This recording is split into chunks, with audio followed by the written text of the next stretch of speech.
Hello children, this is Jumadin sir and today I am going to take your English class and today I will teach you a poem and the name of the poem is The Town Child. So let me start without wasting any time. Okay, I will start the poem and I will read the first stanza for you. Let's see what it says. I live in the town in a street. It is crowded with traffic and feet. There are buses and motors and trams.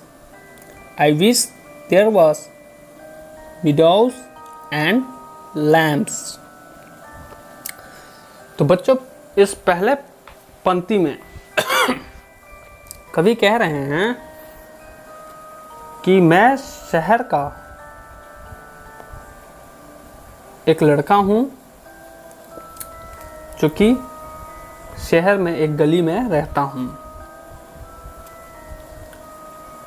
इस शहर में लोगों की और गाड़ियों की भीड़ है और मैं चाहता हूँ कि यहाँ पे एक घास का मैदान होता और उस मैदान में भेड़ के बच्चे होते हैं। तो कहने का मतलब यह है कि इस पैराग्राफ में कवि हमको ये समझाने की कोशिश कर रहे हैं जो शहर का वातावरण होता है और वहाँ की जो चाल ढाल होती है उस चीज़ से कहीं ना कहीं ये जो कवि है वो परेशान थे। इसीलिए वो वहाँ पे एक मैदान, खुला मैदान चाहते थे, उसमें भेड़ बकरियाँ चाहते थे और ये सब चीज़ कहीं ना कहीं हमको गांव में देखने को मिलता है, शहरों में बहुत कम देखने को मिलता है। अब आएंगे हम इसके दूसरे पंक्ति में। The houses all wait in a row. There is smoke everywhere that I go. I do not like the noises I hear.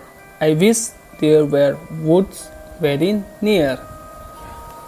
तो इस दूसरे पंक्ति में कवि कहते हैं यहाँ के घर एक पंक्ति में प्रतीक्षा करते हैं, मीन्स इंतज़ार करते हैं। यहाँ के जो घर हैं वो एक लाइन में, एक पंक्ति में प्रतीक्षा करते हैं। हर जगह धुआं है जहाँ भी मैं जाता हूँ।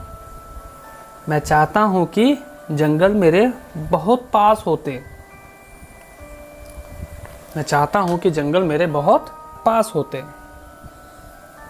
अब लास्ट पैराग्राफ में आइए, second page.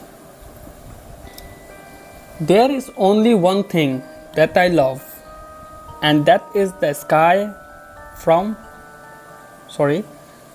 above. There is plenty of room in the blue for castles of clouds and me too. तो इस आखिरी पंक्ति में कवि कह रहे हैं केवल कवि को उस शहर में बस एक ही चीज़ पसंद है। वो क्या है? आकाश। वो जो नीला आकाश है, बस वही एक चीज़ कवि को उस पूरे शहर में पसंद है। क्यों? क्योंकि वहाँ उस नीले आकाश पे बहुत जगह है महलों के लिए और उस कवि के लिए। उस नीले आकाश में बहुत सा, आकाश नीला होता है, एकदम खाली रहता है। तो कह रहे हैं कि वहाँ पे बहुत सारा जगह है जो कि उन्हें पसंद है, जहाँ पे बादलों का महल होगा और वो भी वहीं पे होंगे। और इस कविता के लेखक जो हैं, राइटर, उनका नाम है Eran Thomson. So I hope कि आपको समझ में आया होगा पोएम। Okay, thank you.